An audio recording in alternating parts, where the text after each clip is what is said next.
Well, as people start to hop on, hello everyone and welcome. It is our April edition of View from the Top. Today's theme is all about creating an exceptional client experience.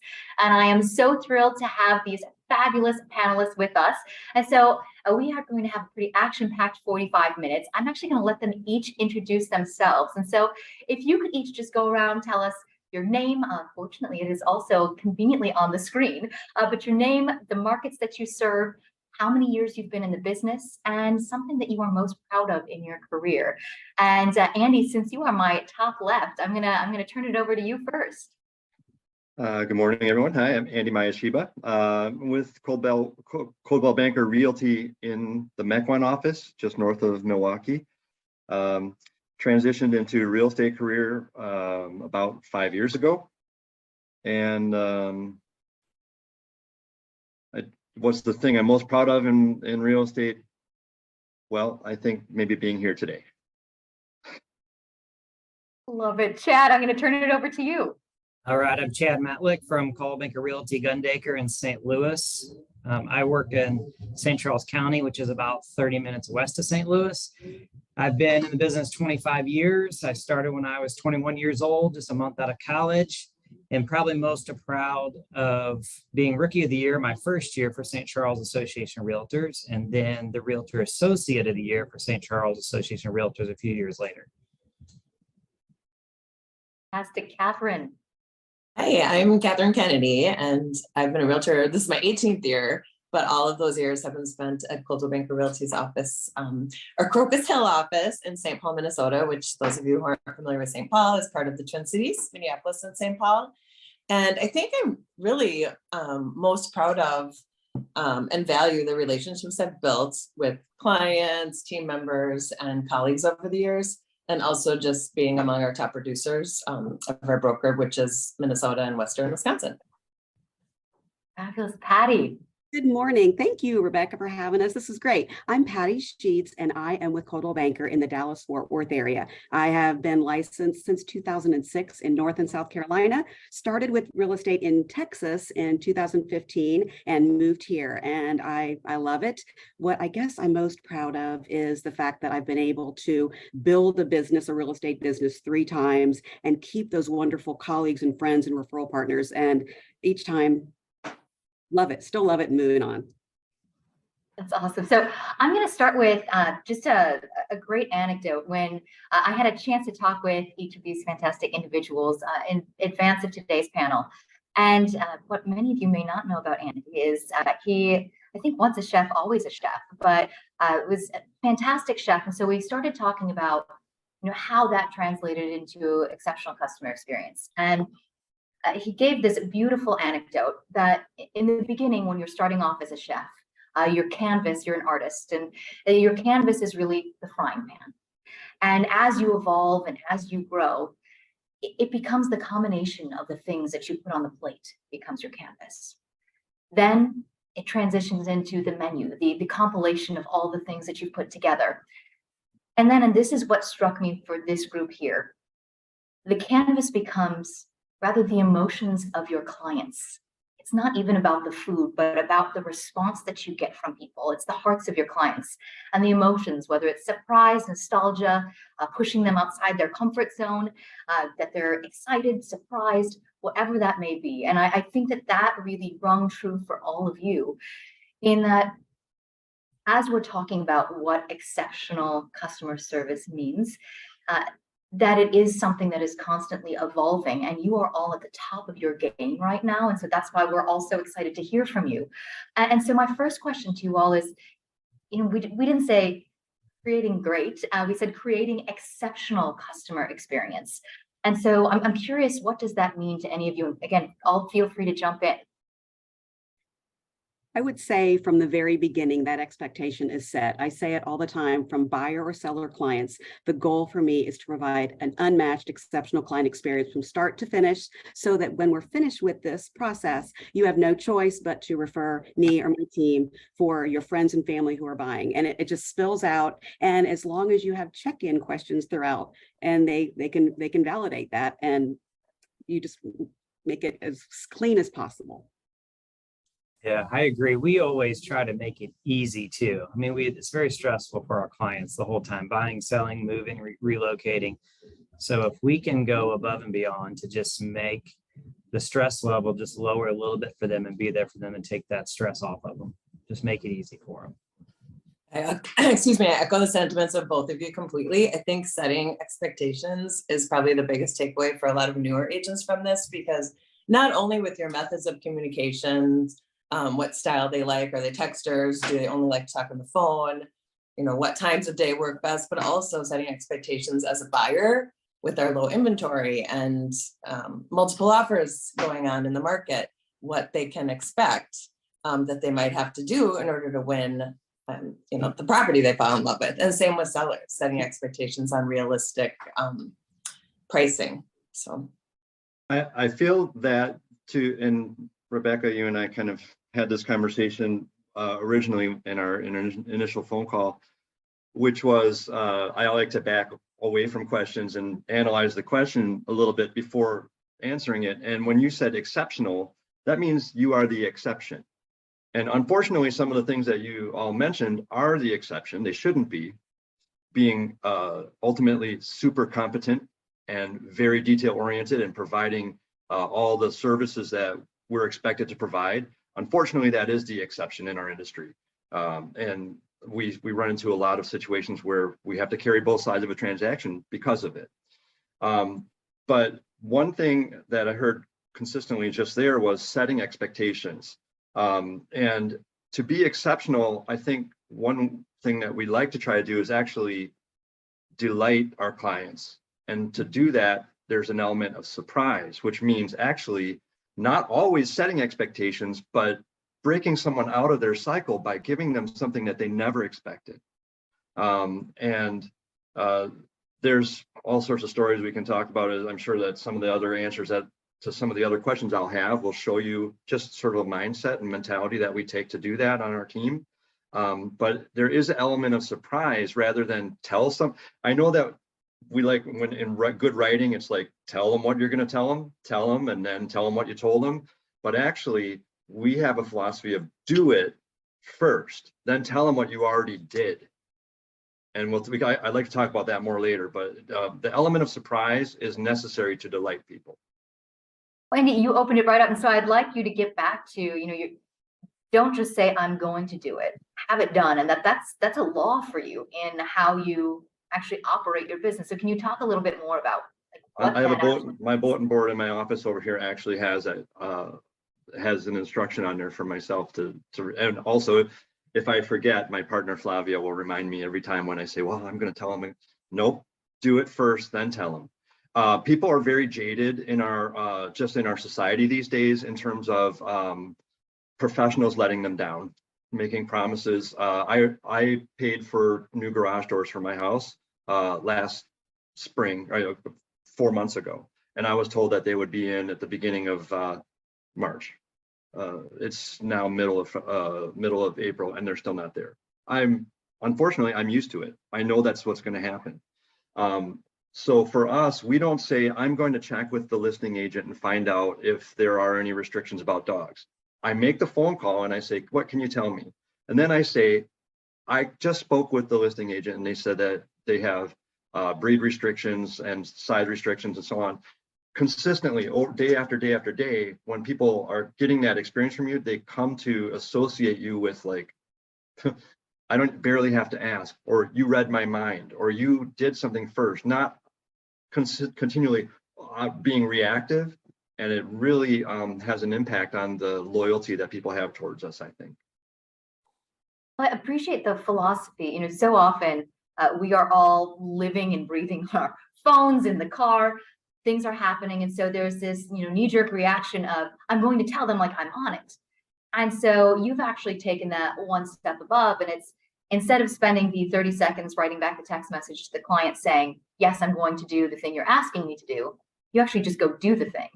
And I think, on my conversation with each of you, it was about creating that comfort. Chad, you mentioned, how emotional this process is and that the goal is to make it easy. It's to remove the pain. And so, I'm curious for all of you, what are some of the steps you do that you take to remove some of that confusion and pain and anxiety that comes inherently in the process of buying or selling?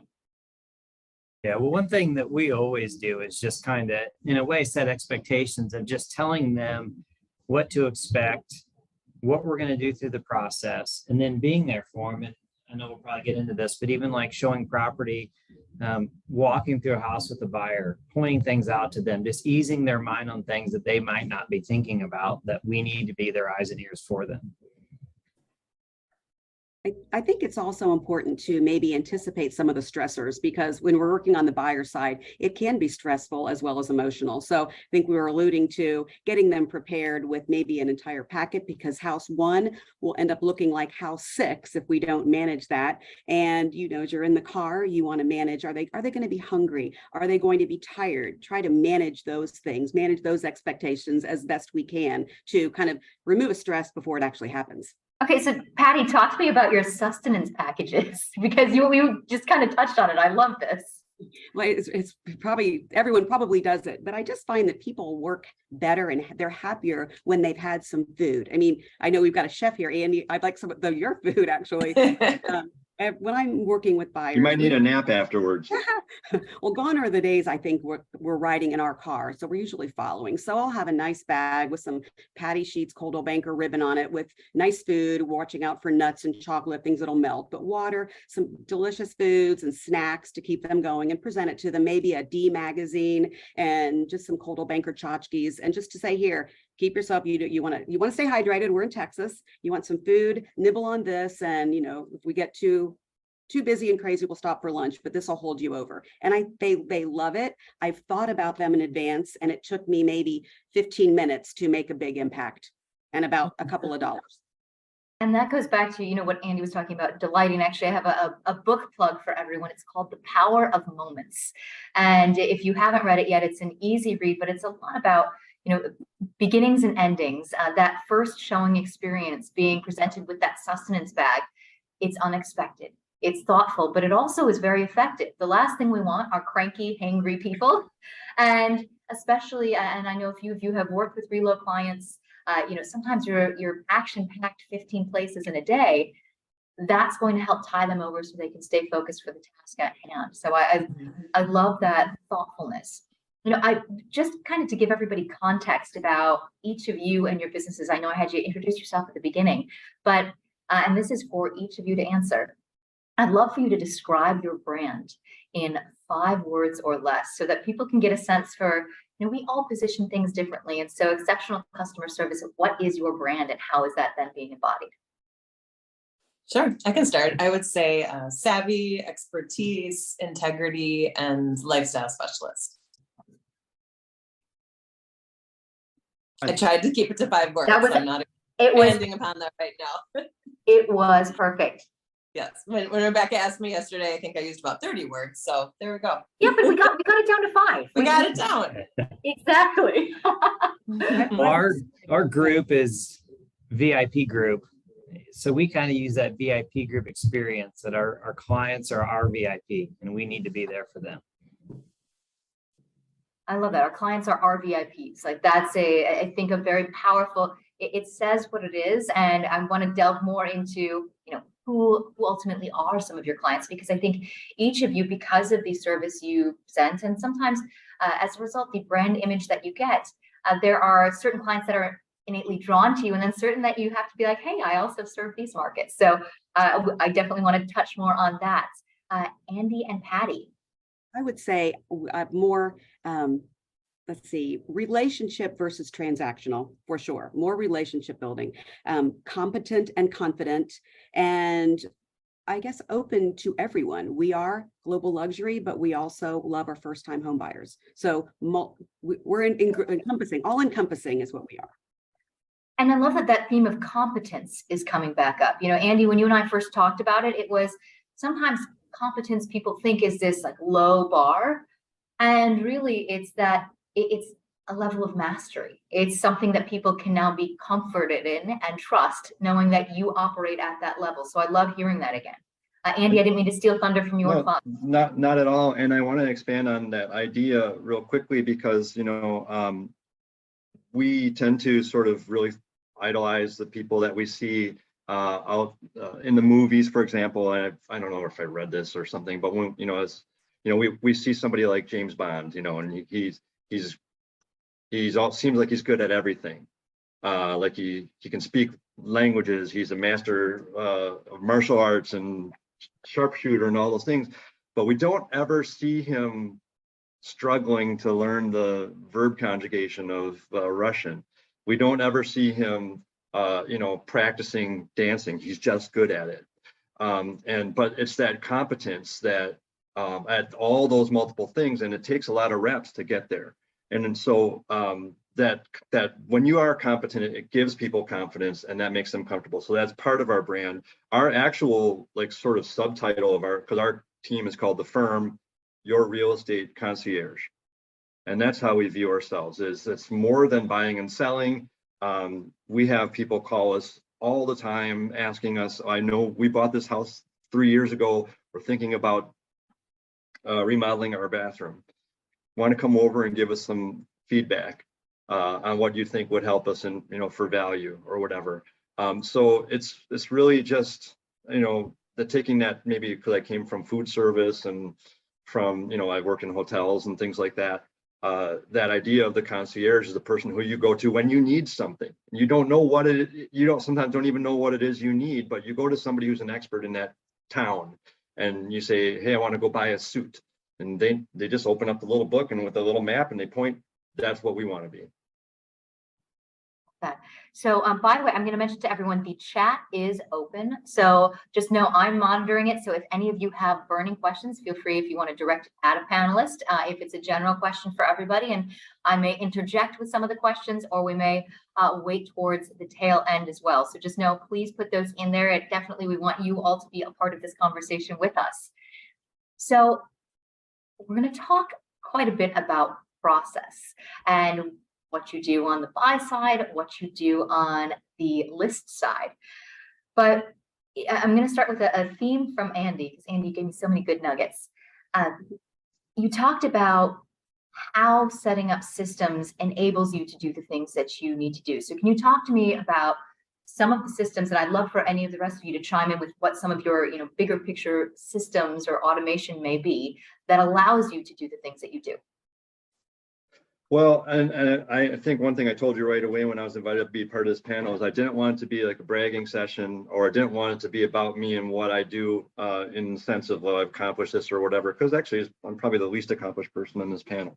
And so, but the point is, I wanted to talk about the philosophies of why we do some of the things, and maybe that would help inspire other people to do what, and give them actionable items and ideas of what they can do to make their business better for themselves and their clients.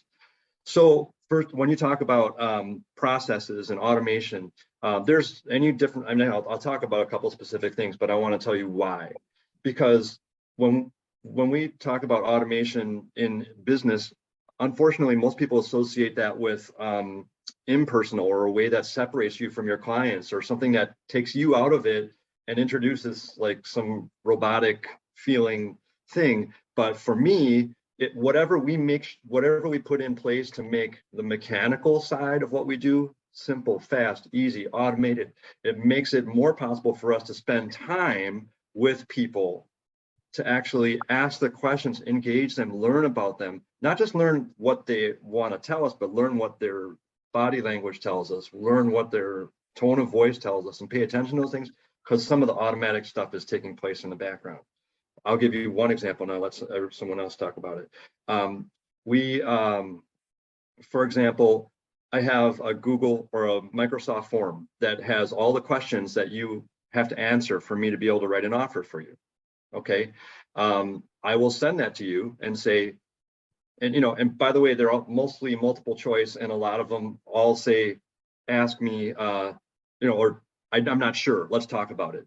But anyway, they can go through, they can answer all these questions. I can go out and fill out your offer. Then we can sit with the offer and talk about, okay, why did I ask you these questions? Well, because the contract says this, and here in context is your answer, and here's the ramifications, and I can talk about it. The people are answering the questions in the pure form, I'm asking them what their goals are, what they want to do, what they want to accomplish. And then when they see it in context, I can do my due diligence and to make sure that they understand it and put them at ease, rather than trying to explain it to them and then have them make decisions based upon all that. It's just a much more personal experience, but on the surface, it might seem like, here, fill this out, and then it'll all happen in the background. No, it gives us more time to engage with people. Love that. So setting up email templates that have, hey, here are the vendors that I love working with. Here's what the process is. Now, Patty, I want to delve more into the buy-side consultation. And I love that you never make assumptions about who you're ultimately working with. And so talk to me about, what is that buyer consultation process like for you?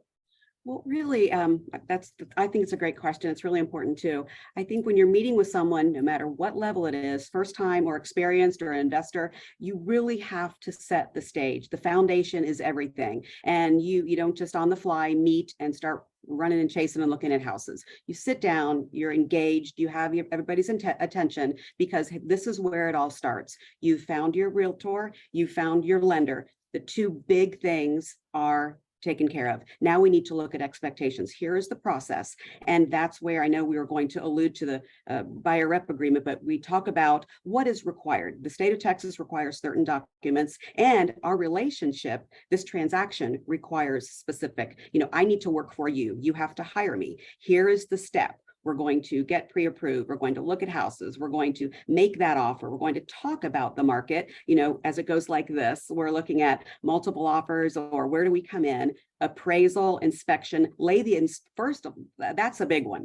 The inspection expectation, because if you're a first time buyer and you see a 46-page inspection report, well, we can't buy this house. Well, that's not the case. If you've managed expectations to say they are noted to take note, observe, document what they've observed, and then we'll dig in. That's where you're relying on me and the experts in those fields. Does that make sense?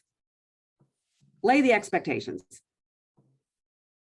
And so you mentioned securing exclusive agency. That was something that we all touched on. So who here gets exclusive agency lined up with their buyers? Just quick show of hands. Buyer representation, yes. Yeah, buyer representation agreements, perfect. So would one of you be willing to just kind of role play? Because I'm sure we have some folks who are on right now that are like, yes, I would love to do that, but they're a little nervous. How does that play out? Do any of you have a way you can describe how and where you introduce that conversation and how you get it signed? Well, we talk about what first of all, we start with what their expectations are and what they think they're getting when they have us there with them. And then we'll build upon that and give them assurances that you're going to get that and more. But we explain that honestly, we're not able, basically you sign this, and what that does is it unlocks my hands and allows me to fight for you. I want to resolve everything. I don't want you to be just a transactional partner. I want us to be real partners. And for me to be able to fight for you, I have to be your agent. And for us, it's never about being exclusive. We don't even really, you know what? If I have to have a piece of paper so you don't go work with another realtor, I haven't done my job. Right. My experience is what binds you to me. Is the experience I provide to you, not my personal experience, the experience and relationship we have. And that's what, so the piece of paper is, it's there for legal reasons and so that the listing agent doesn't, hold us accountable to go and sell that house and resolve things to their clients' benefit. It's more about just unlocking all those skills and experience that people on this panel have. That's what that document is there for, is to let us do what we can do for you. I think in this market with low inventory, it's real easy to tell clients that, hey, you need to sign this form, and this allows me to then go out to all the other agents within our company, being the largest company in the market, and find those new listings that are not quite in the MLS yet, that are in withheld. And I can tell you about those homes and stuff once we have an agency contract signed. I like what Patty said earlier about when she presents it, you're hiring me, I'm working for you. So to best represent you, we just need to get this signed. And also just explain, it makes you a huge priority to me. I only take on, a certain amount of clients at one given time, and I will give you all my time. And again, it all goes back to setting expectations, of course. But I think just making them understand the relationship, like, yes, I am representing you in a legal capacity here. I mean, these contracts that we sign, I mean, someone came to our office once, an attorney, and said, we are the closest thing to an attorney without having a license. It can be dangerous, but so for the client to understand that is huge. And it protects them, it protects us, it protects everyone, and gives you the ability to represent them. And as you said, find out about these pocket listings that we may otherwise be unaware of. And if people are trepidatious, if buyers are leery of signing their name to a document, there are situations so you can protect yourself and your relationship with your client to say, okay, listen, I know you're in town for a day. We just want me to represent you for this day or this day or these few houses. You can do that as well, so that everyone is on the same page. You are working for them. You've been tagged with this client for this, and then maybe you can move forward and say, okay, so let's move forward and let's extend this, and you can change that. So we have a great question in the chat from Preeti that's asking about multiple offers and positioning your clients to win.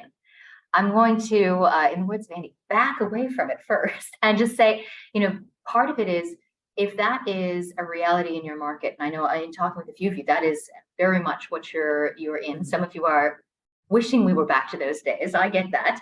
But, how do you prep your buy-side client for what to expect? And I'm going to turn it over to you, Kathryn, first, because part of your consultation process is actually setting them up for success in that. So let's start with at the beginning, and then also once you are in it, what are some of the things that you are doing?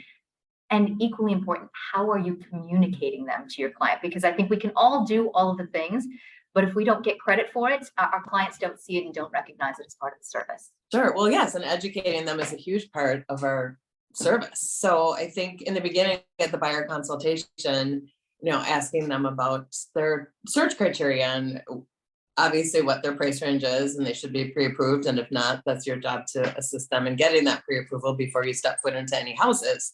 But I think explaining, because most people are going to be, at least in the Twin Cities, most people are looking in price ranges that, if they want the high demand areas, may very well come across multiple offers.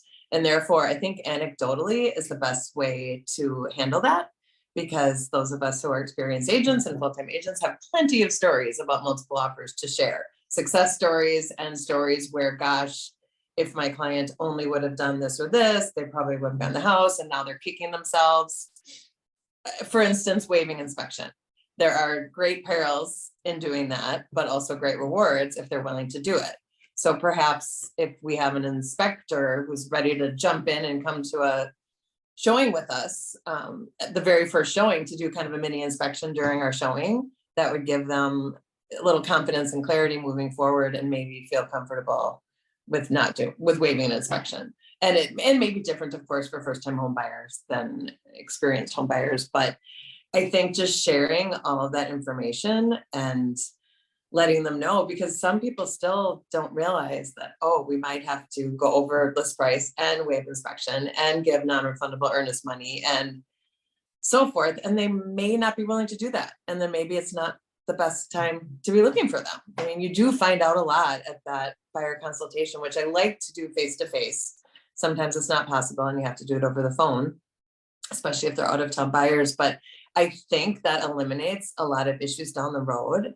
And, in our business, I think that many times any issues that arise are because of lack of communication or miscommunication. So the more you can get on the same page from the beginning and understand them and their priorities, you really, when I referred to lifestyle specialist earlier, I think just getting to know your clients, getting to know their style, their, preferences and criteria. And the more you spend time with them, the more you gather that information. And I think, off topic a little bit, but when we're talking about exceptional customer service, I always feel like the most important thing to remember is that people remember how you made them feel over anything else that happens. They remember how you made them feel. If they walk away with a great feeling and they continuously compliment you or give you positive feedback, those are the best opportunities to ask for referrals as well. You're getting a compliment. Hey, thank you so much. I really appreciate that feedback. Did you know that 94% of my business is referral based? So, I don't know. And if many of you probably know this quote, but there's a great Maya Angelou quote that says, people will forget what you said, people will forget what you did, but people will never forget how you made them feel. And so I think just keeping that top of mind constantly, that's really a huge part of creating that experience, that excellent, exceptional customer service experience with your clients. So. Love that. So storytelling is something that you are leveraging actively to help Absolutely. illustrate, because I think, we talked about data earlier. Yes, we can tell people facts, but until it makes them feel something, Exactly. they don't necessarily connect to it. And so very much the reality in multiple offer situations is that things get very heightened. I'm actually going to turn over, Chad and Andy, you both mentioned earlier on to me your philosophies during showings. So even before we are getting to the multiple offer moment, I know Kathryn, you mentioned sometimes we have to waive that inspection, in which case let's get the inspector there. But Chad, I'm going to turn it to you first, and Andy, I'd love for you to chime in on when you are in a showing with a buyer, what you view your role as, and how that leads to whether or not they make a move forward. Yeah, well, first of all, I'm very upfront and honest with people, and I tell them when buyers are looking in today's market with low inventory and prices high that we already know these sellers are pricing their home as high as they think it's worth. And then these buyers are offering 5 to 10% more still today even.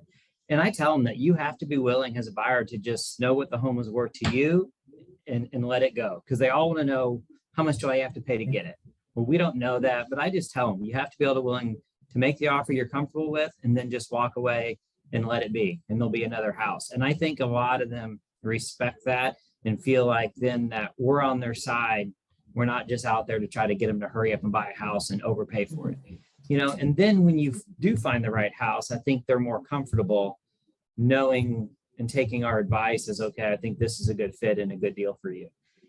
But as I'm showing a house, I also tell buyers, especially first-time home buyers, but all buyers, that when we're going through the house, that they're excited, they're looking for their new home, they're looking about where furniture is going to go, where the kids' bedrooms are going to be. And I tell them the whole time, I'm looking at the bones of the house, the structure of the house. I'm looking for resale value because I'm already counting that they're going to be calling me back in 5 or 7 or 10 years to resell this home again. So I'm going to make sure it has good resale value. Does it back to a road? What's out there? And I explain to them, pointing out things. I think they really appreciate the time and effort if you point out negative things in a house, and not that you just want to tear up every house, but if you see something, point it out to them and tell them this is going to come up in an inspection. And if it's a reason not to buy this house, we don't want to just let them write a contract and then let the inspector do that. And then they spend $1,000 on inspections to find out this house is not a good house. We need to walk away from it. So I tell them that I'm their eyes and ears. I'm walking around looking at that house, trying to find things that they need to be aware of. Yeah, I 100% agree. I have never talked a person into a house. I've talked people out of hundreds of houses. And, this is going maybe back to my culinary background and things, but what we like to do, and this ties in with multiple offer situations or with writing offers, or even when you're on a listing side, we always think of ourselves as providing a menu to our clients. And when you're writing an offer, that menu includes all the different tools and things that you can put in place in your offer to make it more appealing. There's a scale to things. There's not just an inspection and contingency and no inspection contingency. There's things that you can do to mitigate that. You can accept a certain dollar amount of defects as is, or you can say, hey, we see this already. We accept the driveway as is, or whatever it is, and we're sending a message. We're just protecting ourselves against big things or whatever. So we give this menu, and that comes with all the consultation. And and for us, Yeah, we'd prefer to have in-person consultation with people every time we meet a new client, but you know what? A lot of times it happens in the garage of a house or in the basement of a house, because I first met the person because someone says, my brother wants to go look at this house today. Can you call him? Right. And so this is my opportunity to show them, it's not about writing the offer that's going to win in that multiple offer situation. It's about helping you feel confident that you put your best foot forward for your situation and put yourself in the best position for success based upon your abilities and your comfort level. Same thing with your buying a house. You're selling a house. We look through the house and we go, here's a menu of things that you could do to your house that would improve your position. It's all depends on what your budget and your appetite. Just like when you're in a restaurant, what's your budget for renovations or budget for painting or whatever, and what's your appetite for living in a construction zone for a couple days or whatever it might be. And when they have the options, people feel like they're empowered and they're driving the bus to an extent. We give them our opinion on what the outcomes can be to certain things, but ultimately it becomes a team, and the teamwork is what makes the, I almost said teamwork makes the dream work, and I would have had to just log off immediately if I said that. It's too cliche. But what the teamwork actually is what makes the relationships. And so we're giving them the options. We're working with them to make them feel good about themselves and the decisions they make. If they don't get a house, we want people to feel like if they didn't win the house, they're like, that's fine. We did what we could. Maybe they're a little disappointed that somebody else was even more crazy and spent more money. But ultimately, we want them to go, we have no regrets. We knew what we could do. We did what we wanted to do. And let's look for the next one. You're not letting them get too caught up in the competition. Again, this goes back to you're all setting expectations. You're in it for the relationship, not the transaction, and that they're understanding you have their best interests at heart, which I think is so powerful. Okay, so we are running low on time. And by the way, I don't know if all of you can see, we are getting so much love for our panelists in the chat. I love this. But quick question. So Kathryn, I'm going to throw it to you because I'm going to switch to the listing side. We're going to talk about closing gifts or not in a moment. But Kathryn, you do something really interesting at your listing presentations. That was not something I heard of. That would surprise and delight. So do you mind chatting about that for a second? I think you might be referring to bringing a little gift. I will often bring like a succulent plant or an orchid or something that's not going to die right away. But because I often tell them for the photo shoots too, I like something sort of organic and living in the photos to kind of bring some of the photos to life. So anyway, just as a nice little gesture, I will often bring a little plant, and it's just usually right on the table, and they're so surprised and grateful for it. But just trying to personalize the experience from the very beginning, and again, elevate the experience. So it helps build rapport. I mean, the biggest thing is we all have to be knowledgeable. We all have to be up on the market. And, working with Coldwell Banker, of course, we usually have the best statistics of everyone. But at the end of the day, if they click with you, if they're interviewing 3 agents, but they felt that connection with you more than anyone else, and you've taken the time to build the rapport and just show a nice little gesture like that, I think it really comes back to you in kindness and work-wise. So love it. Andy, I'm going to just throw it to you for one quick second. I know that you do something with Moxie before you even go in the house. Can you talk about what, or sorry, not Andy, Chad. Apologies on that. Chad, you send Moxie before you even go in the house.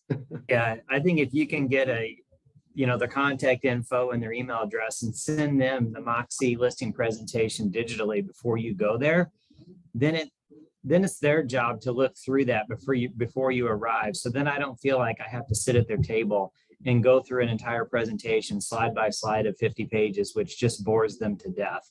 And we don't do that. So if you send it to them in advance, they have it. If they didn't take all the time to look through each slide, then that's on them, and they know that. But when I'm on a listing presentation, we really just spend time having a conversation with them, not sitting there giving them a presentation. Love that. So I'll go back to that. I was just going to say, because my focus from the beginning has really been the luxury market. And because of that, I typically don't even bring a listing presentation to the first appointment. I do it in 2 parts, because here in the Twin Cities, we have so many historic homes. and a lot of new construction now as well, but it's really not comparing apples to apples. So I like to have a full tour of the house and really look at their, you know, just their level of finishes and how much renovating they've done. And it could vary tremendously by, you know, over $1 million.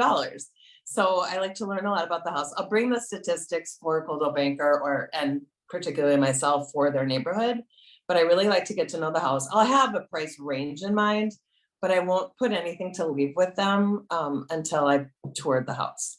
So, and then I think that sort of makes them feel like, wow, you're really customizing this for me. You're not just coming with a cookie cutter, you know, CMA. So it depends. If I'm doing a development with houses that are a little more cookie cutter, certainly it's easier to do it in one step.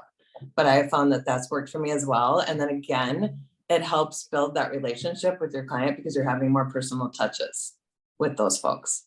And by the way, our field marketing representatives in our area, I work with Mandy and Kendra, and they're so excellent in helping to elevate any listing presentation materials, elevating your marketing, etc. They're a great tool. So if you're not using your local marketing specialist, I suggest you do.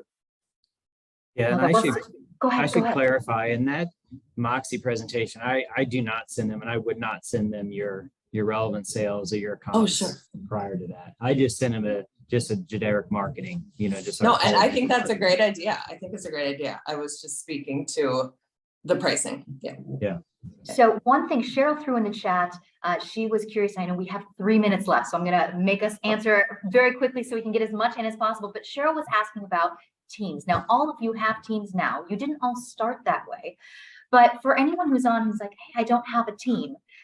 I love that you mentioned our field marketing team, because sometimes the team is not just you as the agent. I know we have a few of you who are loyal. We have US Title, Burnett Title, you know, whatever Coldwell Banker affiliated title company is in your market, Guaranteed Rate Affinity, you know, looking at your partners, the inspector that you work with. Sometimes it's even the contractors that you work with, leveraging Real Vitalize. Those have been so key to all of your businesses. And so for Cheryl, just know that team for all of the folks who are on here is so much more. They're an extension of you, and it's the way you serve your clients, making sure that you have people surrounding you that are sharing that same philosophy. Last question, closing gift or no closing gift? And this is lightning round. So to gift or not to gift? That's the question. Yes, yes, it's showing appreciation. It can be as small as at the closing table. You see a mom and her kids, they're scrambled. They got to unpack boxes. At the closing table, you text them a $30 Domino's gift certificate. And they're like, what is this? Well, there you go. There's dinner tonight. And then it can be as easy as that. But yes, I think a little token of appreciation for them to, remember you is good. Yes. We always give a closing gift for every client. And we had, Rebecca and I had a good conversation about some of the funny stories and things that, because it's sometimes we kind of have our baseline, you know, it's like, you know, of what we give, and it's usually something that just shows a bit of appreciation. But we are always looking for the opportunity for our closing gift to honor the relationship. And what that means is find something that connects us with them, whether it's a shared experience that we had or something that we know they shared with us. And because it's a lightning round, I can't go into all the crazy things that we've done for people, but it's always something where they look at it and they go, oh my God, and either they laugh, we actually have people cry. And again, it goes back to the original thing, like what is the basis of your exceptional experience? Your canvas is their emotions. And if we can make them feel like we made a connection with them, I can't believe you remember me saying that. Well, I did because I was listening. Here's your, you know, it's always, our gifts are about showing appreciation, but even more so, they're about like locking in that relationship. Dad. I'm Oh, somewhat of a foodie, so I always end up talking about restaurants with my clients, whether they're new to the area, they want recommendations, they just want to know what my favorite restaurants are, but we constantly talk about restaurants. So therefore, I try to really tie that in with the closing gift and either send them something from my favorite restaurant in their new neighborhood, or if they've mentioned they've always wanted to try a restaurant, or sometimes if we get onto the topic of wines, I remember that they'd always wanted to try a wine from a certain region. So I try to, again, just keep it really personal, and it just lets them know that you have been their focus from the get-go. So. And Chad, you have a different philosophy, and I know I'm making you lightning round because we are right out of time, but go ahead. So 95% of the time we do not. There's always a circumstance where it fits for a person or a situation, but most of the time we see ourselves as a professional. If you go to your attorney and they do a trust for you, when you go to pick up the trust, does your attorney give you a closing gift? If you go to your accountant and you pick up your taxes, does that professional give you a closing gift? No, so we don't. We see ourselves as a professional, and if we do our job and take care of our client, they're thanking us when it's over. But again, there's always certain circumstances where. Well, and I wanted to bring that up because, you know, for all of you listening, we have all of these fantastic top producers in their markets who have different philosophies and find ways to make it work for them. And a question that I will answer on everyone's behalf, you know, when I was asking this group, what is the most important thing that they can give their clients? It was actually time was the answer. So although we just mentioned closing gifts, the closing gifts we're talking about are because they were thoughtful. And so it's not about money. It is about creating the experience. And Andy, you said, you know, being a great realtor is really about being a good person. It is being thoughtful. It is constantly working on yourself, constantly improving yourself. And so it really comes down to leveraging all of the amazing tools and resources we have here at Coldwell Banker, including each other. And so I put the YouTube playlist in the chat. I want to also give a shout out. I saw questions in the chat about when you discuss pricing. Well, May 16th, our next view from the top is navigating pricing conversations with the best, moderated by our very own John Ricci. So please tune in May 16th. A thank you to all of our panelists, and all of you have a wonderful rest of your days. Take care. You too, Rebecca. Thank Thanks. you. Thank you. Good being with you all. Same to you.